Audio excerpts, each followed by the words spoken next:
Ini bagian ini penting Bang Rudi jawab. Kalau kapan Bang Rudi mengatakan tidak setara, selesai sudah trinitasnya. Itu maksud saya gitu loh.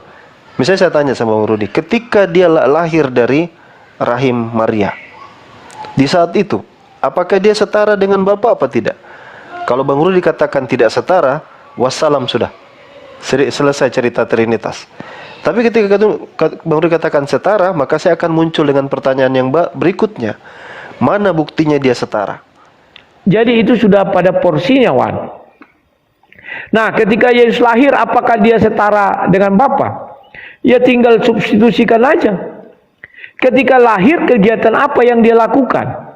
Yakni kegiatan kedagingan. Maka yang berlaku adalah Yohanes 1 ayat 14. Ketika dia menghidupkan orang mati, itu kegiatan apa? Ketuhanan. Maka yang berlaku adalah Yohanes 1 ayat 1.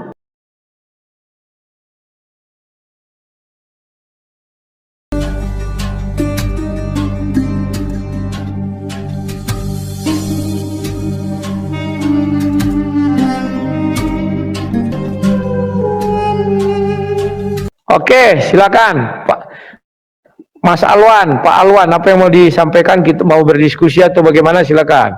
Kita bergantian bicaranya. Kalau bilang silakan, baru bicara. Kalau belum, diam aja. Silakan, Pak Alwan. Ya, pertama saya harus sampaikan kepada kawan-kawan ya, kalau mau berdiskusi, mending belajar diskusi sama Lerudi Yohanes ini. Artinya beliau tahu tata cara diskusi yang baik dan benar ya. Ya, nanti kita pakai, silahkan kalau ingin memberikan kesempatan sama kawan-kawan yang kawan Rudi Yohanes kalau ingin menyampaikan. Gini, Le.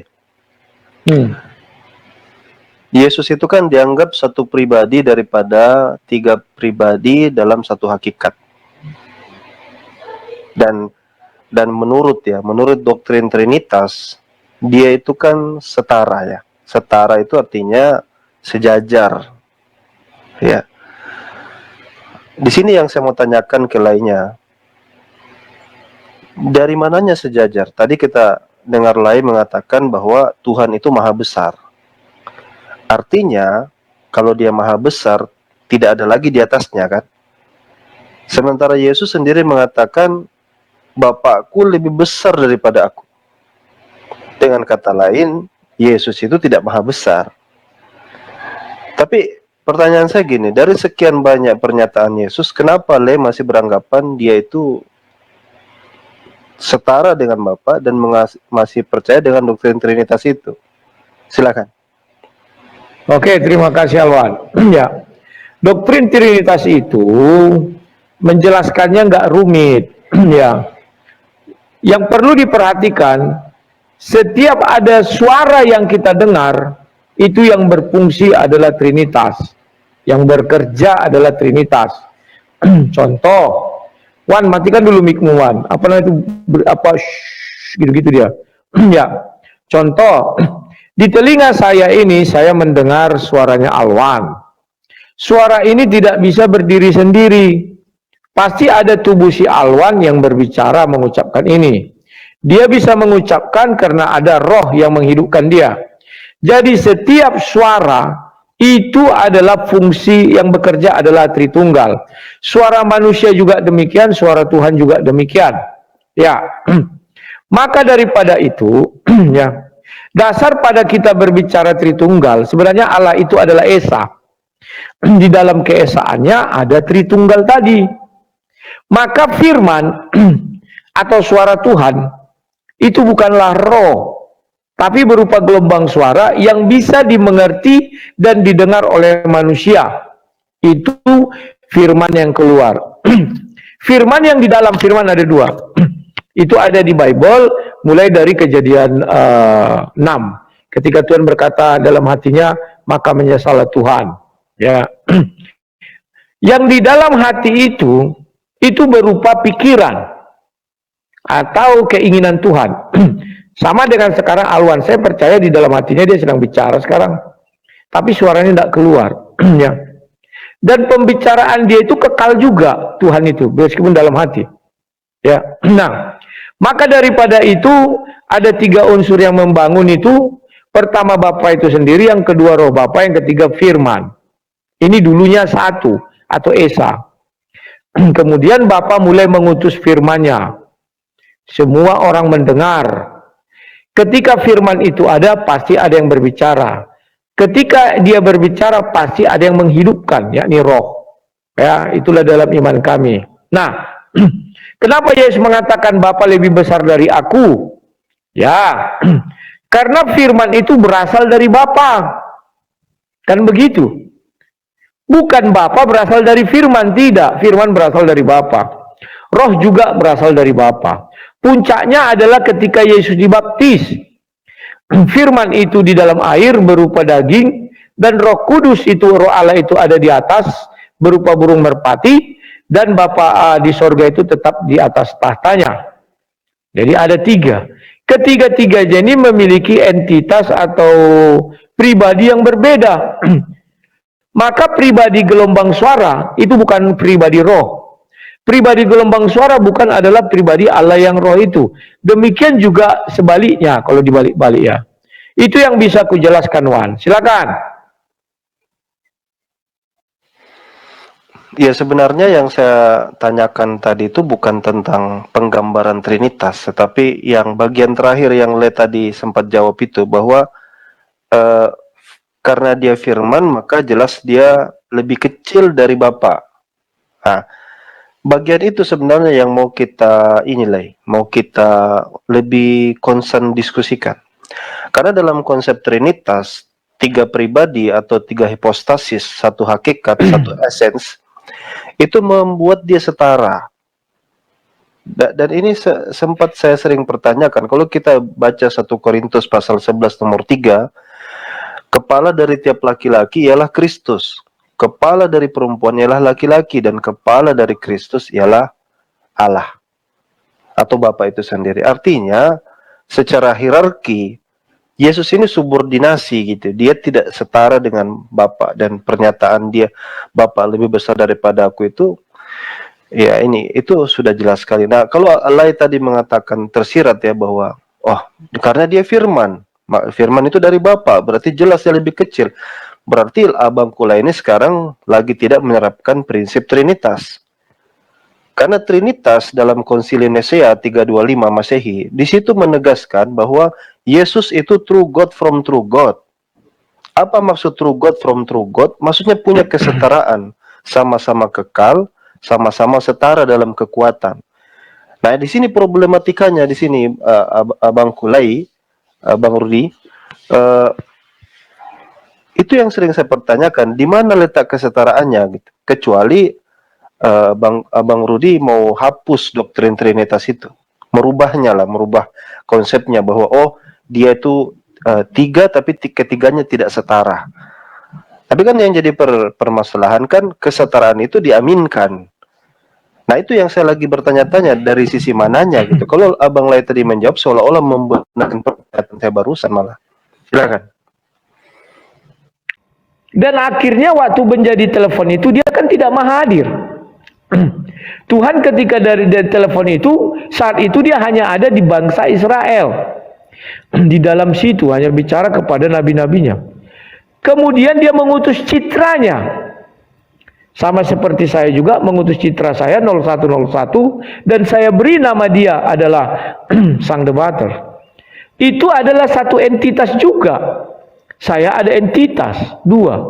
Dan di dalam diri saya menghidupkan ada roh.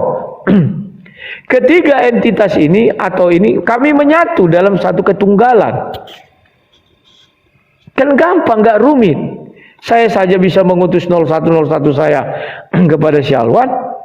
Begitu demikian juga Tuhan mengutus firman-Nya menjadi manusia, karena di bumi ini adanya manusia. Kan begitu cara melihatnya, Wan. Jadi sudah klop ya. Nah, sekarang dia sudah kembali. Artinya apa? Dia sudah bersama-sama dengan Bapa di sorga. Apakah dia setara? Ya setara lah. Karena kalimat bersama, maka dia adalah Tuhan itu sendiri. Kan gitu dibilang. Jadi konsep Tritunggal saya tidak pernah melenceng. Hanya saja saya mengembangkan daripada yang ada. pengembangan ini apakah bertentangan? Tidak. Tidak ada yang bertentangan. Tetapi hati-hati, kami tidak menganut paham triteos. Aku tahu Alwan ingin menggiring ke paham triteos. Tiga Tuhan dalam satu keesaan. Saya tahu itu. Bapak-bapak gereja tidak ada berbicara demikian. Tiga Tuhan dalam satu keesaan. Yang ada Tuhan Esa dalam tiga entitas, yakni suara, roh, dan tubuh. Itu kan sudah entitas yang berbeda. Di kemudian hari suaranya menjadi manusia. Di kemudian hari rohnya menjadi tiang awan, tiang api, dan burung merpati. Kan itu hanya dia berubah, maka dikatakan menjadi. Itulah gambarannya, Wan. Silakan kalau ada yang masih mau ditanggapi. Iya, sebenarnya begini Bang Rudi. Sepertinya saya harus mengulang kembali ya, karena dari sejak awal Bang Rudi itu sudah salah tangkap kepada saya bahwa saya ingin menggiring Bang Rudi, atau saya ingin menyerangkan kepada orang-orang bahwa yang saya ingin ceritakan itu adalah gambaran tentang triteos. Sebenarnya istilah triteos itu tidak ada, karena dia tidak sesuai gramatikal, itu nggak cocok sebenarnya bahasa Yunani. Tidak, sama sekali tidak. Saya bahkan berusaha untuk menjelaskan. Tadi yang Bang Rudi jelaskan konsep Trinitas itu kan konsep Trinitas standar itu. Bahwa ada tiga entitas, lalu tiga pribadi ini adalah satu hakikat, satu substansi. Yang Bang Rudi terangkan ke saya itu adalah penjelasan sederhana dan biasa didengarkan dibahasakan dari sama gembala di mimbar-mimbar gereja gitu. Tapi yang saya ingin ini menggali lebih dalam lagi pengetahuan Bang Rudi tentang setara tadi tuh. Makanya saya dengan sangat pede saya bawakan pernyataan True God from True God itu dari pernyataan Bapak Gereja yang Bang Rudi sama sekali tidak tanggapi. Lalu saya jelaskan juga tentang kesetaraan yang hypostatic union. Saya nggak tahu apakah Bang Rudi tahu ini istilah hypostatic union apa tidak. Karena ketika membagi Yesus itu sendiri ke dalam entitas dia sebagai manusia, tadi sudah saya gambarkan. Ketika dia menjadi manusia itu tadi, firman menjadi manusia, apakah dia setara pada saat itu? Ini bagian ini penting Bang Rudi jawab. Kalau kapan Bang Rudi mengatakan tidak setara, selesai sudah trinitasnya. Itu maksud saya gitu loh. Misalnya saya tanya sama Bang Rudi, ketika dia lahir dari rahim Maria, di saat itu, apakah dia setara dengan Bapa apa tidak? Kalau Bang Rudi katakan tidak setara, wassalam sudah. Selesai cerita Trinitas. Tapi ketika Bang Rudi katakan setara, maka saya akan muncul dengan pertanyaan yang berikutnya. Mana buktinya dia setara? Iya kan? Karena begini, Yohanes pasal 13 nomor 16 digambarkan. Aku berkata kepadamu, sesungguhnya, ini penggambaran Yesus ini. Sesungguhnya seorang hamba tidaklah lebih tinggi daripada tuannya. Jadi posisi hamba ini tidak mungkin lebih tinggi daripada Tuhan, ya kan? Karena namanya master, ada hamba. Jelaslah Tuhan lebih tinggi daripada hamba, ya kan? Makanya Tuhan bisa memerintah hambanya, itu kata Yesus. Ataupun seorang utusan daripada dia yang mengutusnya. Jadi utusan itu tidak bisa lebih tinggi daripada yang mengutus. Iya kan? Itu perkataan Yesus sendiri. Silakan dibuka Yohanes pasal 13:16. Nah, kriteria ini ada semua pada Yesus. Yesus di Kisah Para Rasul digambarkan sebagai hamba. Kata Petrus menggambarkan Yesus di hadapan murid-murid yang lain bahwa Yesus itu adalah hamba. Artinya kalau dia hamba berarti dia bukan Tuhan, karena yang mengabdi hamba itu pasti ada tuannya, ada Tuhannya, ada masternya gitu. Kemudian Yesus menggambarkan di Yohanes pasal 17 nomor 3, dia adalah utusan. Kalau dia utusan maka dia tidak mungkin sama tinggi dengan yang mengutusnya. Iya ya. Jadi pertanyaan saya membulat ya, saya membulat sekarang. Kayak sepertinya Bang Rudi tadi menjelaskan agak bias, melebar kemana-mana. Saya mau lebih tekankan ke soalan satu ini aja. Menurut Bang Rudi, ketika Yesus lahir ke muka bumi, di saat dia lahir dan sampai dia akhirnya mati, disalibkan dan mati, apakah di posisi itu dia setara dengan Bapa atau tidak? Itu saja, silakan. Oke, terima kasih Alwan.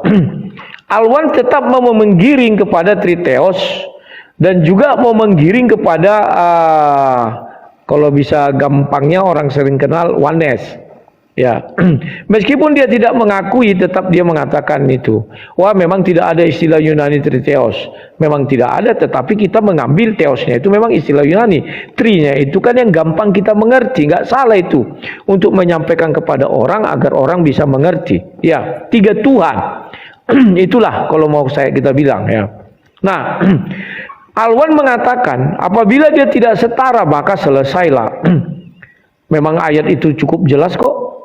Yohanes 1 ayat 1, firman bersama-sama titik dengan Bapa, maka firman itu adalah Bapa. Firman menjadi manusia. Itulah sebabnya dikatakan Yesus 100% Tuhan apabila bersama-sama dengan Bapa. Apabila tidak bersama-sama dengan Bapa, maka firman itu menjadi manusia. Ya. Yohanes 1 ayat 14, Yohanes 1 ayat 1. Jadi itu sudah pada porsinya, Wan. Nah, ketika Yesus lahir, apakah dia setara dengan Bapa? Ya tinggal substitusikan aja. Ketika lahir, kegiatan apa yang dia lakukan? Yakni kegiatan kedagingan. Maka yang berlaku adalah Yohanes 1 ayat 14. Ketika dia menghidupkan orang mati, itu kegiatan apa? Ketuhanan. Maka yang berlaku adalah Yohanes 1 ayat 1. Gak rumit, Wan. Jadi kalau kamu bilang Yesus 100% setara dengan Bapa, enggak juga. Enggak juga. Ketika dia manusia, dia enggak setara dengan Bapa. Tapi ketika dia bersama Bapa, ya setara Bapa dong. Itulah sebabnya Yesus selalu mengatakan, aku memang utusan lebih rendah daripada yang mengutus. Kan itu pikiran kita. Padahal tidak demikian. Sang debater yang ada di hadapanmu itu utusan Rudi Yohanes. Apakah dia lebih rendah daripada Rudi Yohanes? Ya. Karena apa yang diucapkan Rudi Yohanes itu yang dia ucapkan. Dia kan sama dengan wayang saya. Kan begitu. Tetapi apakah sang debater itu bukan Rudi Yohanes? Oh tidak, dia Rudi Yohanes. Saat ini sedang bersama-sama dengan saya dia. Maka sang debater adalah Rudi Yohanes. Gak bisa dipisahkan, memang gak bisa. Demikian juga Yesus Kristus. Jadi kami tidak pernah menuhankan Tuhan Bapa, Tuhan Anak, dan Tuhan Roh Kudus. Dan ketiganya ada 3 entitas, masing-masing individu berdiri sendiri. Dan pada akhirnya ketiganya inilah dikatakan satu kesatuan atau satu pemerintahan. Bukan begitu, karena awalnya bukan begitu. Itu terjadi ketika Yesus dibaptis. Sebelumnya apa? Suara entitas sendiri, Bapa entitas sendiri, Roh itu entitas sendiri. Sejak semula memang begitu. Hanya saja ketika dia mulai ada manusia di dalam bumi, suaranya itu menjadi manusia, rohnya itu menjadi tiang awan, tiang api, dan burung merpati. Dan Bapa di sorga tetap di sorga. Ya sekarang bagaimana? Dikembalikan ke sembuhan asalnya. Mana ada lagi burung merpati itu? Mana ada lagi daging Yesus? Kan tidak ada lagi. Firman yang jadi daging itu tidak ada lagi.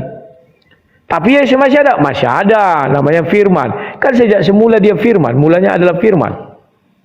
Ya. Jadi Wan, mohon maaf saja. Kamu tidak bisa menggiring saya kepada 3 Tuhan. Dalam satu kesatuan. Tidak. Itu adalah Tuhan yang Esa. Satunya Tuhan kami tunggal. Sama seperti kayak manusia tunggal.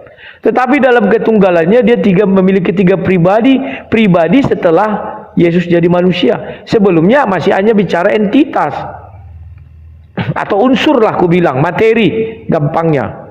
Bahwa suara itu materinya berbeda dengan tubuh Bapa di sorga dan berbeda juga dengan roh Bapa itu sendiri. Buktinya apa? Kejadian 1 ayat 1, Kejadian 1 ayat 2, Kejadian 1 ayat 3. Bapa yang adalah roh itu adalah terang. Ada ayatnya. Kemudian ada roh Allah melayang-layang dan gelap gulita. Berarti bukan Bapa yang ada terang itu tidak ada gelap di dalam dia. bukan itu yang melayang-layang, tapi rohnya dia. Kemudian ada firman, berfirmanlah dia. Sejak semula tiga ini sudah ada, sudah hadir. Dan untuk melihatnya bagaimana? Dia sendiri membuka rahasianya. Baiklah kita menjadikan manusia serupa dan segambar. Itulah sebabnya saya berani mengatakan, kita lihat saja Adam, dia ciptakan satu. Bisa nggak dia ciptakan 100 Adam? Bisa. Tapi karena serupa harus satu. Dia tunggal. Setelah itu diciptakan ada tubuhnya, di segala sesuatu tergantung di dalam tubuhnya. Kemudian dia punya roh, ditiupkan napas hidup. Setelah itu dia memiliki yang namanya suara. Ketiganya apakah sama? Entitasnya berbeda. Karena suara bukanlah roh, roh bukanlah suara, roh bukanlah daging, suara bukanlah daging. Berbeda. Tapi apakah ada tiga unsurnya? Ada tiga. Tapi kan mereka ada tiga? Tidak, satu. Tunggal di dalam si Adam. Sekarang baru bisa diutus. Utuslah suaraku melalui telepon. Kan kita meniru Tuhan. Itu yang bisa ku sampaikan, Wan. Puas tidak puas, ya. Tunggu dulu, apa tunggu boleh Le, buat. Le. Tunggu dulu, Le. Belum. Masih menarik. Silakan. Gini, silakan. Gini, Bang Rudi. Pernyataan barusan itu bagi saya itu cukup mengejutkan, shocking sebenarnya. Artinya saya bisa menangkap sekarang bahwa Bang Rudi katakan posisi Yesus ketika dia tumbuh, yaitu diceritakan dalam Lukas pasal 2 nomor 40 dikatakan, anak itu bertambah besar dan menjadi kuat, penuh hikmat dan kasih karunia Allah padanya. Jadi dia tumbuh dan berkembang, Yesus itu. Nah, posisi ketika dia tumbuh dalam kedagingan ini, kata Bang Rudi, di situ dia posisi sebagai manusia, 1 Yohanes 14. Yohanes 1:14. Oh, dia sebagai manusia pada saat itu. Nah, ketika dikatakan dia manusia pada saat itu, maka dia berarti di bawah, tidak setara dengan Bapa. Ini sebenarnya yang jadi konsentrasi Bang Rudi, bahwa ada proses on dan off, kedap-kedip, muncul hilang gitu. Ketika digambarkan Yesus ketika dengan Petrus ya, tentang koin di mulut ikan itu, oh itu Tuhan pada waktu itu, dia jadi Tuhan tuh. Ketika mengutuk pohon ara, menghentikan badai, ya kan, merubah air menjadi anggur. Di saat itu dia posisi Tuhan. Tapi ketika dia melakukan aktivitas lain, ketika dia lapar, ketika dia marah, ya, membalikkan meja, menghamburkan koin-koin itu, oh itu dia manusia. Nah, inilah posisi yang sebenarnya ini sangat tidak trinitarian. Itu loh yang saya mau sampaikan sama Bang Rudi.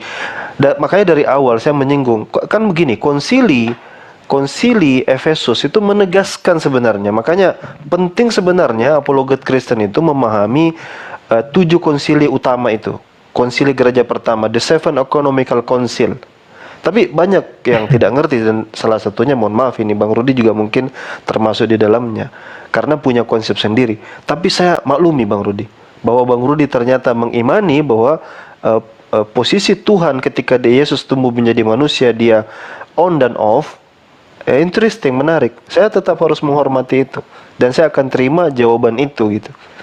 Ya, silakan Bang Rudi. Jadi tidak ada framing Triteos, nggak ada. Oke, terima kasih Wan. Ya, kalau kamu bicara on off, ya nggak masalah.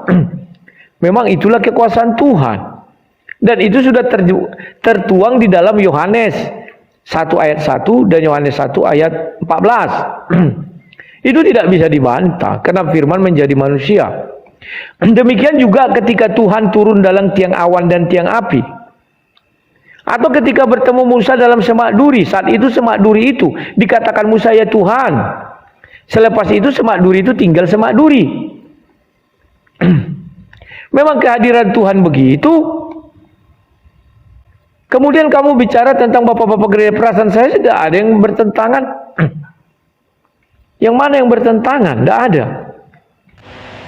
Memang itu entitasnya 3, nggak masalah. Tapi mulai menjadi satu pribadi itu ketika Yesus turun ke bumi. Sebelumnya ada nggak pribadi? Nggak ada. Itu tidak berbicara pribadi. Bicara kita bilang kalimat gampangnya biar bisa didengar orang, materi aja. Gelombang itu berbeda dengan roh, roh itu berbeda dengan gelombang. Demikian juga Bapa di sorga. Itu yang harus kita perhatikan, Wan. Nah, sekarang konsep ketuhanan saya bagaimana ya? Saya tetap seperti Kejadian 1 itu. Ayat 1, ayat 2, dan ayat 3 yang diwejawantakan di dalam Kejadian 1 ayat 26. Ya nggak masalah kalau ada perbedaan, Wan. Itulah namanya konsep kekristenan. Wah, Tuhan orang Kristen sampai hari ini belum selesai-selesai. Ya memang nggak selesai. Karena Tuhan kami itu Tuhan sesungguhnya Tuhan. Tuhan yang selesai itu bukan Tuhan, tetapi sebuah benda mati yang dituhankan sehingga dia selesai hanya dibicarakan satu hari. Kalau Tuhan sesungguhnya Tuhan mau berabad-abad pun tidak akan selesai. Pemikiran bapak-bapak gereja bisa jadi nanti di abad-abad berikutnya bisa jadi akan terbantahkan. Kenapa? Karena manusia akan berusaha menjadi Tuhan. Contohnya dengan apa? Ditemukan teknologi. Dulu Tuhan bisa mengutus suaranya, maka orang membuat telepon. Selesai. Di depan mata kita sudah ada dua contoh. Sebelah kanan itu aluan, contohnya telepon. Saya hanya mendengar suara. Sebelah kiri dia melihat citra. Citra itu ada, pasti ada suaranya, dan pasti ada roh, sehingga citra itu bisa bergerak. Apa bedanya dengan yang di samping alwan? Alwan hanya suara. Suara itu ada karena ada yang berbicara dan ada roh yang menghidupkannya. Kan sama, baik dia tampil dalam bentuk citra maupun tampil dalam bentuk suara, sama. Selalu ada Tritunggal di situ berkarya. Itu yang bisa aku sampaikan, Wan. Apakah aku bisa bertanya terakhir ya? Silakan. Oke, terakhir. Oke, terakhir dari saya. Pertama, nanti setelah ini bisa bertanya. Pertama, menarik bahwa Bro Rudi Yohanes setuju konsep Tuhannya yang on dan off. Cuman kalau lampu itu sering dinyalakan, matikan, bahaya, bisa koslet, Bang Rudi. tapi ini beda konteks ya. Cuman yang jadi persoalan ketika dia on-kan ketuhanan itu, kenapa tidak di titik-titik krusial? Misalnya gini, misalnya kita berpikir ya, Yesus kan dia bisa on-kan ketuhanannya ketika misalnya dia bisa mengkutuk pohon ara. Karena tidak tumbuhkan buah, dia nggak bisa tumbuhkan buah selamanya. Yesus bisa menghentikan angin, ribut, bisa. Ada sisi-sisi dramatis di saat dia dikejar-kejar pasukan Romawi dan dia lari berdoa sejadi-jadinya di Taman Getsemani. Ketika dia berdoa di sana sejadi-jadinya sampai dia minta para murid-muridnya berjaga-jaga saking ketakutannya dia, saking dia itu dihibur malaikat. Ya bahkan ada muridnya ketiduran, dia tegur, kenapa dia tidak berjaga-jaga dengan baik. Saya berpikir sederhana saja, kenapa dia tidak on-kan ketuhanannya pada waktu itu? Bukankah dia bisa jalan di atas air? Gampang saja kan, dia tinggal jalan di atas air, dia pergi ke Indonesia, ke Jakarta lah, aman dia. Gak usah dia di sana dikejar-kejar, kan gak selamat kan. Iya, sesederhana itu tuh, simple gitu. Nah sehingga ya ketika dia, menurut saya ketika dia bisa berjalan di Sungai Tiberias, artinya itu menunjukkan bahwa di Danau Tiberias itu menunjukkan dia punya kuasa untuk bisa on-kan waktu itu. Jadi tapi yang saya mau tegaskan begini, konsep on dan off ini sangat mungkin alkitabiah tapi tidak mengikuti pengajaran Bapak Gereja. Jadi kalau Bang Rudi mengatakan saya tidak ini dengan Bapak, sepertinya mungkin besok-besok dicarilah kawan-kawan Trinitas untuk diskusi sama Bang Rudi, apakah konsep on dan off di dalam pemahaman Bang Rudi ini sesuai dengan konsep Trinitas apa tidak. Demikian mungkin dari saya. Silakan Bang Rudi, kalau mau bertanya saya kasih kesempatan. Oke, ku jawab dulu sebentar, Wan ya. Ya, saya tertarik itu kenapa Yesus tidak menimbulkan ketuhanannya ketika dia dikejar atau ketika disalib. Pikiran Alwan sama dengan pikiran Petrus, sama dengan pikiran saya, sama dengan pikiran semua orang. Tapi apa kata Yesus? Iblislah bapakmu, katanya. Kamu hanya memikirkan apa yang dipikirkan manusia, tetapi tidak memikirkan apa yang dipikirkan Tuhan. Ya, nah, mengenai on off itu ya itu kan Tuhan punya kuasa dan itu ada di dalam diri Yesus. Dan nanti kita akan gali itu lebih. Saya hanya bertanya nanti sedikit sama Alwan ya. Saya langsung aja itu sudah selesai kita close. Sebentar Wan ya. Saya idikan dulu sebentar. Silakan, silakan. Ya kawan-kawan yang di YouTube saya ganti apa dulu ya judul sebentar.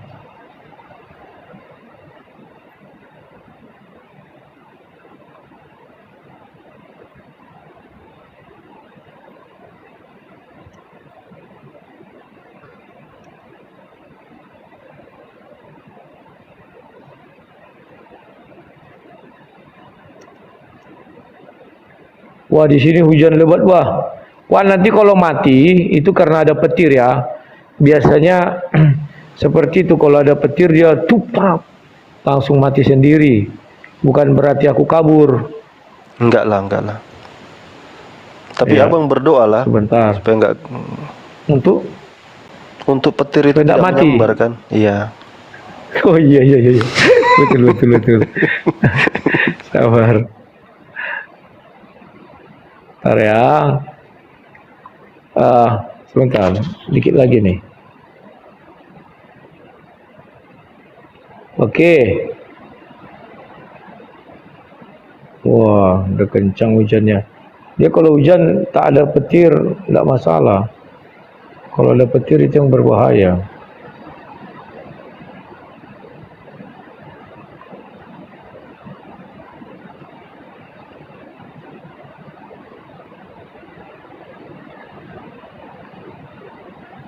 Oke Wan, sekarang aku mau bertanya ya. Kamu tahu surah 28 ayat 30? Yang isinya langsung aja aku buat ya biar jangan kita kayak cerdas cermat. Yang isinya di mana dikatakan di situ dari sebatang pohon Allah menyatakan dirinya kepada Musa. Maka pertanyaan saya, mengapa Allah SWT harus mengambil atau harus mengambil sebatang pohon untuk menyatakan dirinya kepada Musa? Silakan. Baik, Bang Rudi. Surat ke-28 itu namanya surat Al-Qasas, ayat ke-30 ya. Tadi pertanyaan Bang Rudi, kenapa Allah harus mengambil sebatang pohon? Kalau kita baca ayatnya dengan baik ya. Saya bacakan Arabnya dulu ya, izin ya. Falamma ataha nudiya min syati'il wadil aiman fil buq'atil mubarakah minasyajarah ayya Musa inni anallahu rabbul alamin. Dari situ orang yang kalau dia baca sebenarnya terjemahannya di situ sudah dibantu cluenya di dalam kurung menggunakan kata arah. Jadi terdengar panggilan dari arah pohon sebenarnya. Jadi bukan berarti sebatang pohon, bukan berarti Allah itu sebatang pohon itu. Makanya karena ada kata min itu artinya dari, itu preposisi menunjukkan lokasi tertentu, posisi tertentu. Apa yang dimaksud di situ? Suara panggilan yang didengar itu. Jadi kalau ditanya, saya rasa mungkin konstruksi pertanyaannya ini harus diselaraskan dulu dengan ayatnya. Jadi biar tidak salah paham. Jadi ayat itu sendiri tidak bercerita bahwa Allah itu adalah sebatang pohon, ya, asyajarah. Tetapi di situ ada kata min, dan yang dimaksud itu adalah an-nadi atau ada panggilan yang berasal dari arah pohon itu. Begitu ya, Bang Rudi? Ya, silakan. Oke, terima kasih Alwan. Saya tidak pernah mengatakan Allah itu menjadi sebatang pohon, enggak. Tapi saya bertanya, mengapa dia menggunakan media pohon untuk menyatakan dirinya kepada Musa? Dalam artian ada yang bilang itu hijab. Atau udahlah, mengapa dia menggunakan hijabnya pohon untuk menyatakan dirinya kepada Musa? Mengenai arah itu memang betul dari lembah. Karena pohon itu berada di sisi kanan lembah itu. Baca saja tafsir Ibnu Katsir, Jalalain sama Quraisyab. Mereka dengan jelas mengatakan dari pohon itu, dan pohon itu disebut pohon apa namanya. Makanya saya bilang, mengapa Allah SWT menggunakan pohon sebagai media untuk dia menyatakan dirinya kepada Musa.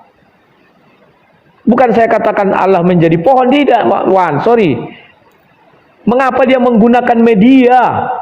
Menggunakan media itu artinya, sudah tahulah Alwan, contoh, menggunakan toa, gitu kan. Bukan berarti saya jadi toa, tidak. Maksudnya saya, mengapa dia menggunakan media pohon untuk menyatakan dirinya kepada Musa? Silakan. Jawaban saya tetap sama, Le.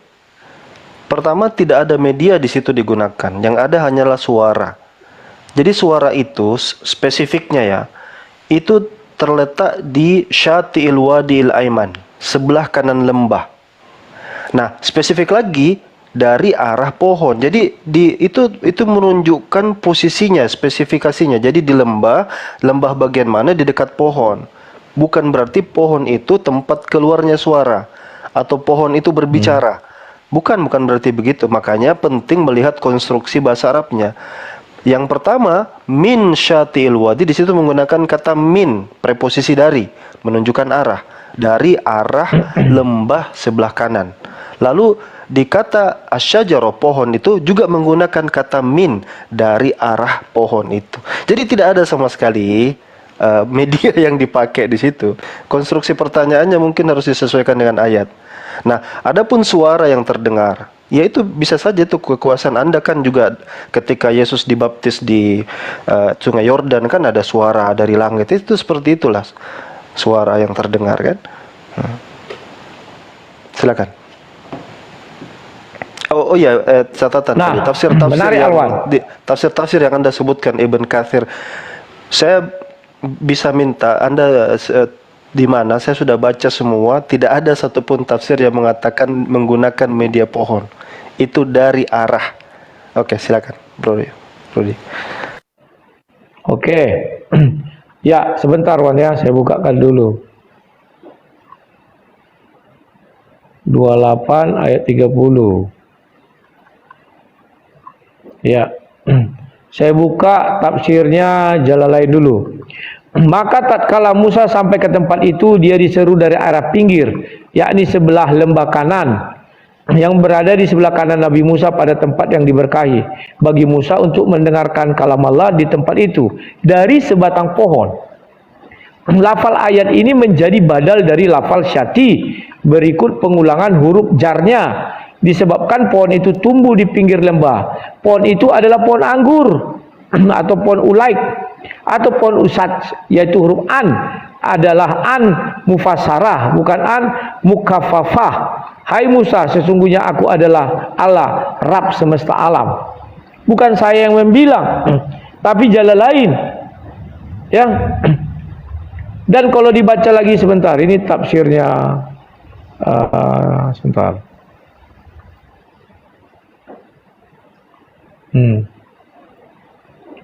Coba tafsirnya Kemenak ini gimana? Tapi saya kurang apa membaca Kemenak ini yang, karena dia kadang ngawur juga.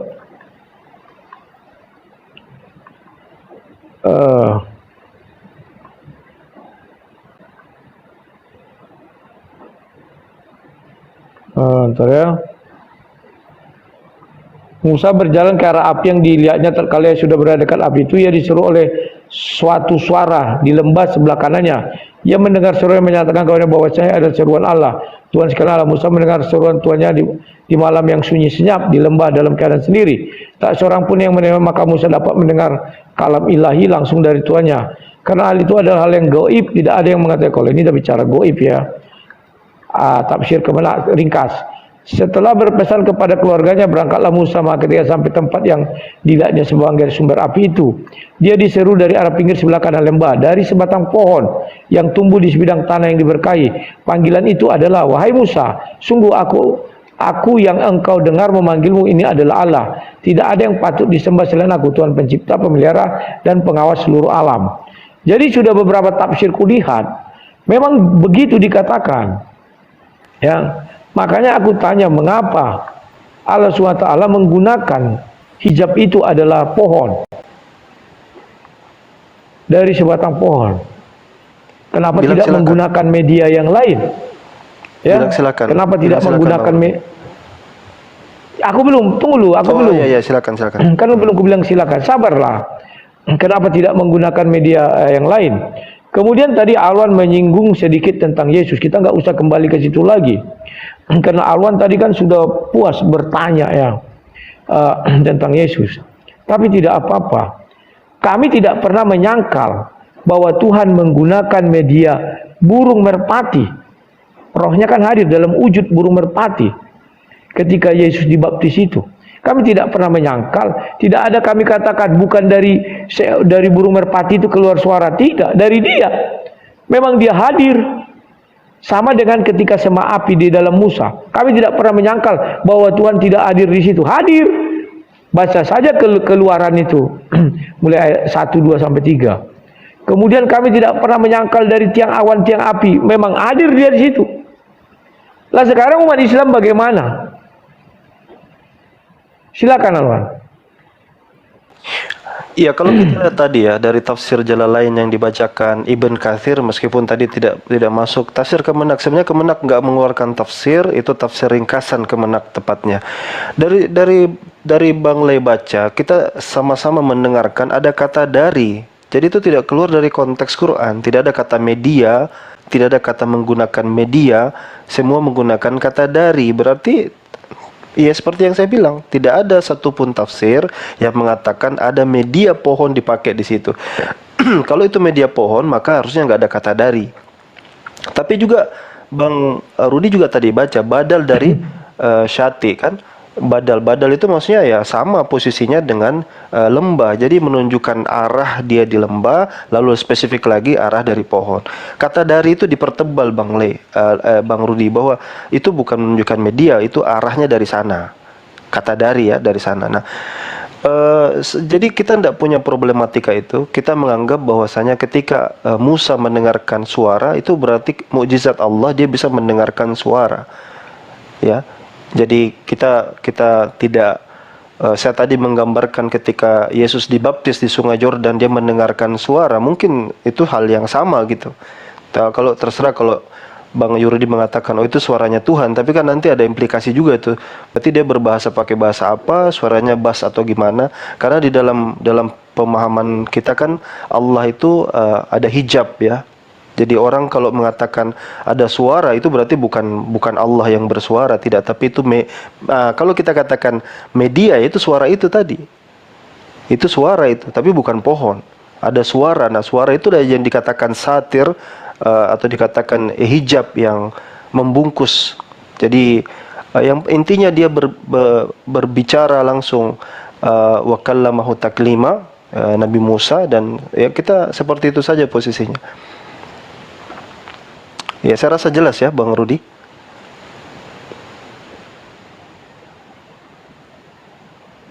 Silakan. Lupa saya, sorry. Iya, nggak apa-apa. Ya. Alwan tetap di situ tidak jujur. Kata dari itu kan menunjuk arah, menunjuk asal. Dari mana kau? Dari Medan. Berarti dia berasal dari Medan. Atau posisi sebelumnya dari mana? Kalimat dari itu, Wan, kamu tadi sudah mengatakan menuju arah, memang menuju arah, arahnya pohon. Gak bisa disangkal lagi. Dari sebatang pohon. Dari sebatang pohon itulah dia mendengar suara. Atau kita menggunakan telepon, handphone. Dari handphone ini, aku mendengar suara Alwan misalnya. Bukan aku bilang dari samping, dari kiri kanan, tapi ada penunjuk arah di situ. Dari itu tidak bisa dibantah. Dalam bahasa Indonesia pun, kalau bahkan dalam bahasa Arab kan dibilangnya tadi itu pohon apa katanya, anggur entah apa, sampai dijelaskan jalan lain pohonnya itu. Ya, kalau di surah 19 saya agak lupa itu ya, 52, 53 atau berapa, itu juga ada ya. Ketika cerita kalau tentang Musa, ketika kami bertemu dengan Musa berbicara langsung katanya. Coba aku buka sebentar duluan, biar jangan salah-salah. Saya ingatnya surah 19 ayat 51 kalau nggak salah ya. Sorry. 51, 52. Dan ceritakanlah Muhammad kisah Musa di dalam kitab Al-Quran, dia benar-benar orang yang terpilih, seorang rasul dan nabi. Itu ayat 51-nya, ayat 52-nya. Dan kami telah memanggilnya dari sebelah kanan gunung Sinai dan kami dekatkan dia untuk bercakap-cakap. Jadi Tuhan bercakap-cakap langsung. 52, 53. Saya belum lihat tafsirnya ada pernah saya. Dan kami telah menganugerahkan sebagai rahmat kami kepadanya, itu bahwa saudaranya Harun menjadi seorang nabi. Ya, ayat 52 inilah, coba ku buka lu tafsirnya. Bentar ya.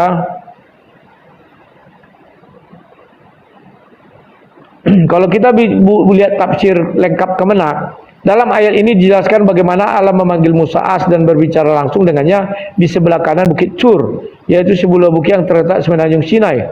Ketika itu Musa sedang menuju Mesir dari Madian dan untuk menyampaikan dakwah kepada Fir'aun. Nah, itulah nanti dia berbicara langsung. Bentar ya.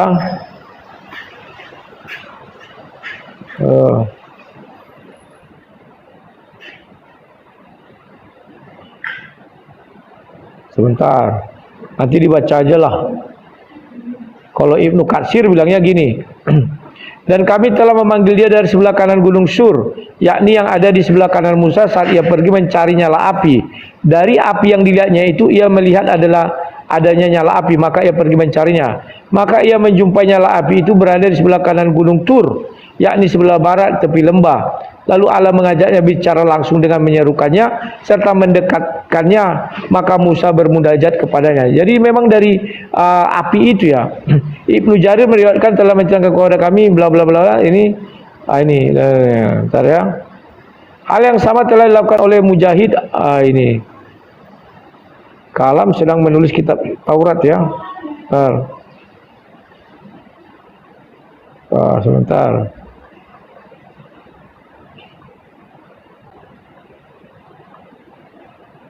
Ya, sabar.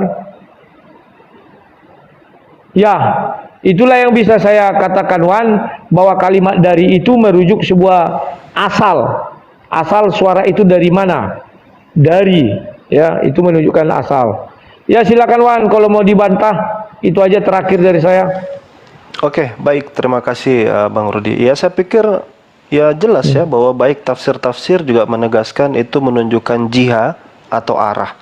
Bukan berarti arah itu berasal dari pohon. Kita tidak akan pernah dapati narasi pohon berbicara, kan tidak ada narasi seperti itu.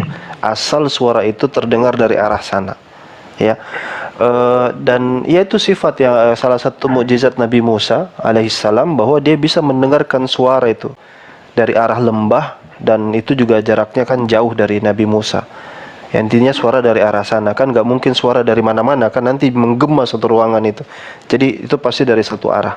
Tapi saya pikir asumsinya terlalu liar kalau mengatakan bahwa oh suara itu dari arah pohon lalu kita katakan itu pohon, gitu kan? Karena seringkali itu kita terlupa, kita dengar suara dari mana, misalnya ada suara dari balik tembok, terus kita bilang oh tembok itu suara, tembok itu berbicara, padahal kan nggak mungkin lah, mana tahu ada orang bicara-bicara di belakang tembok kan, seperti itu. Jadi saya rasa begitu Bang Rudi, jawaban saya singkat dan sederhana.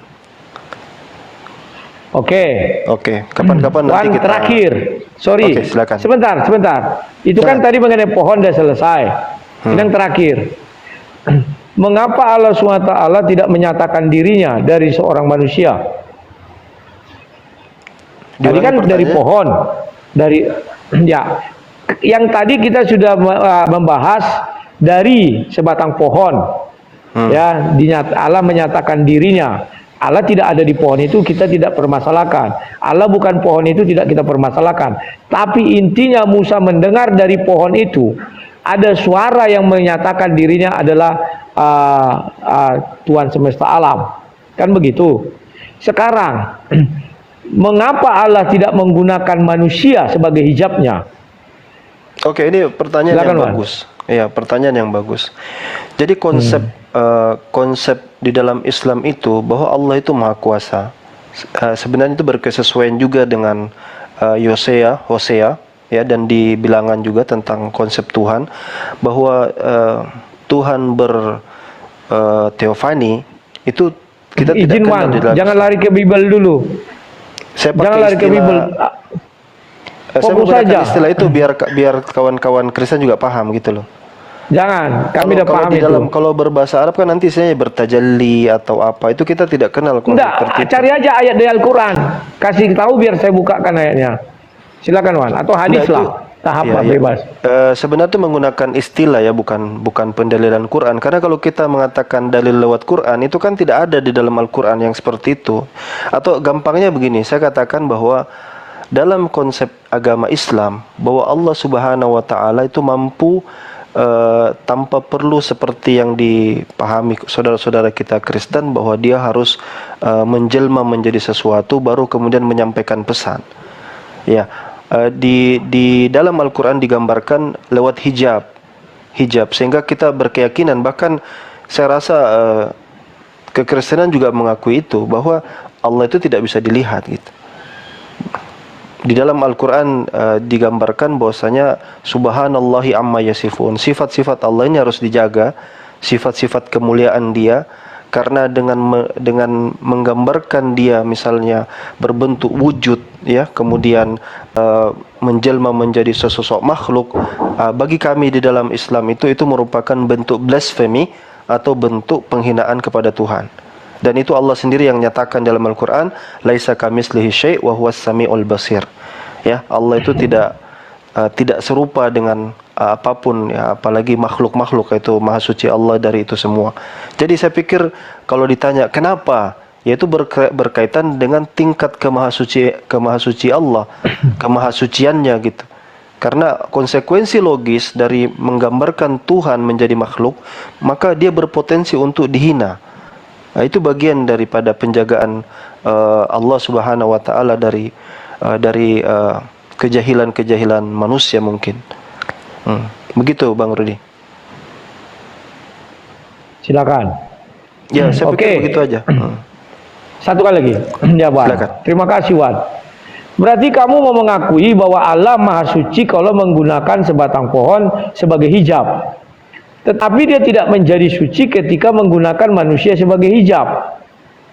Wah, ini jadi ada yang agak unik ini, Wan. Saya tidak mengatakan Tuhan menjadi manusia, tetapi kenapa Tuhan tidak menyatakan dirinya dari seorang manusia? Contohnya, pohon itu kan didengar si Musa ada suara, aku adalah Allah pencipta langit dan bumi. Kenapa tidak didengar dari seorang manusia? Misalnya manusia itu juga dijadikan hijab. Aku adalah Allah pencipta langit dan bumi, hai Musa, katanya. Itu yang saya maksud, Wan. Kamu katakan dia tidak maha suci. Berarti kalau dari sebatang pohon jadi maha suci, kalau dari seorang manusia tidak menjadi maha suci. Atau ada yang mau diralat? Sebelum kita tutup, silakan. Dan saya tidak akan membantah. Intinya semua penonton sudah mendengar dan sudah paham apa yang saya sampaikan. Silakan. Iya, saya rasa juga penonton sudah pada paham juga bahwa media itu bukan pohon. Kan dari awal ingin digambarkan bahwa suara itu dari sebatang pohon, dan berarti keluar suara dari pohon itu. Kan itu tidak saya benarkan sejak awal, dan tidak ada seorang muslim pun yang mengatakan bahwa suara itu berasal dari pohon. Bahkan literatur Islam tidak ada satupun menggambarkan itu itu suara berasal dari pohon. Jadi ketika dikatakan kenapa harus tidak kepada manusia, kenapa tidak pohon saja tidak apa-apa kok kepada manusia, itu tidak ada kaitannya sebenarnya, tidak matching. Begitu Bang Rudi. Tidak matchingnya di mana? Karena ini bukan persoalan apakah suara itu keluar dari pohon, tidak. Ketika suara itu keluar dari sana, dari lembah, kemudian dispesifikkan dari arah sebatang pohon atau dekat pohon, itu bukan berarti pohon itu bersuara gitu. Itu sejak awal dipahamkan dulu. Jangan itu yang di framing. Nah, suara itu bisa terdengar dari arah mana saja kan. Tapi yang didengar Musa dari arah sana. Dijelaskan di dalam Al-Quran. Kalau kepada manusia, lagi-lagi kita tidak kenal konsep teofani tadi. Tuhan menampakkan diri, Tuhan menjelma. Karena kita menjaga itu, menjaga kemahasucian daripada Allah Subhanahu wa Ta'ala. Dan itu terjadi loh di dalam kehidupan kita. Ketika Tuhan menjelma sekali aja dia di bumi, menjelma menjadi manusia, maka orang kemudian menggambar bentuknya, membuat rupanya, ya, menggambarkan dia berjoget, menari, dan itu luar biasa dahsyatnya kehinaan-kehinaan yang ditimpakan kepada Tuhan. Saya pikir salah satu hikmah yang paling besar ketika penggambaran itu tidak ada adalah agar manusia itu selamat lisannya, selamat sikapnya daripada menghinakan Tuhan. Begitu Bang Le. Jadi pertama saya katakan premis awal bahwa itu suara dari Tuhan, dari pohon, berarti pohon yang bersuara itu sama sekali sesuatu yang dipaksakan. Begitu Bang Le. Oke, Wan, terakhir Wan, kayaknya dirimu belum paham apa yang kumaksudkan. Saya tidak pernah mengatakan dari pohon itu ya, maksudnya pohon bersuara, tidak. Tapi kalimatnya dari sebatang pohon dia mendengar suara itu. Bukan berarti pohon yang berbicara, saya tidak mengatakan demikian. Cuma dia mendengar dari arah pohon. Oke, sekarang kenapa Tuhan tidak menggunakan dari arah seorang manusia?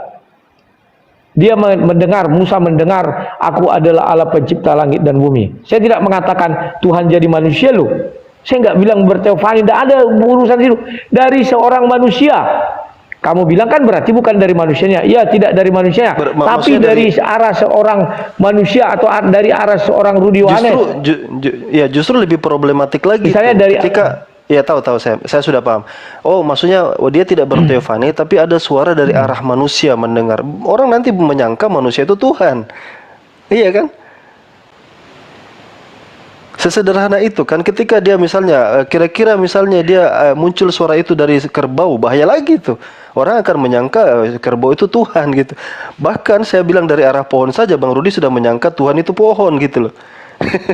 Jadi saya pikir sederhana. Maaf Wan, saya tidak pernah mengatakan Tuhan itu pohon. Wan, saya luruskan dulu. Saya tidak pernah mengatakan Tuhan itu pohon. Begitu, awal-awalnya begitu. Ketika saya menerangkan tentang dari arah, baru kemudian itu bukan Tuhan yang menjelma menjadi media pohon. Kan ini kan tadi menggunakan kata perantara tadi, media tadi. Bukan media menjelma loh, Wan. Menggunakan media, artinya apa? Iya. Contoh, mic itu kan digunakan media untuk toa. Halo. Menggunakan media, bukan saya bilang Tuhan menjadi pohon. Ketika Yesus, ketika misalnya Tuhan menjadi manusia, apakah Yesus itu sebagai media apa tidak? Oke, Wan. Oke, sudah nggak usah kita lari ke Yesus. Iya, makanya saya kasih contoh kan bahasan kita tentang Islam. Sederhananya mudah ditangkap. Itu sudah puas tadi sudah saya jawabkan. Oke, gitu aja Wan. Saya kasih komparasi aja. Oke ya Wan. Tapi siap Bang Rudi. Yang penting kita silaturahmi ya, sehat-sehat selalu Bang Rudi. Nanti kapan-kapan kita ngobrol lagi. Siap. Oke, saya turun ya. Oke Wan. Terima kasih Alwan. Dikau orang baik, terima kasih. Oke. Ya, selamat malam Wan. Selamat malam.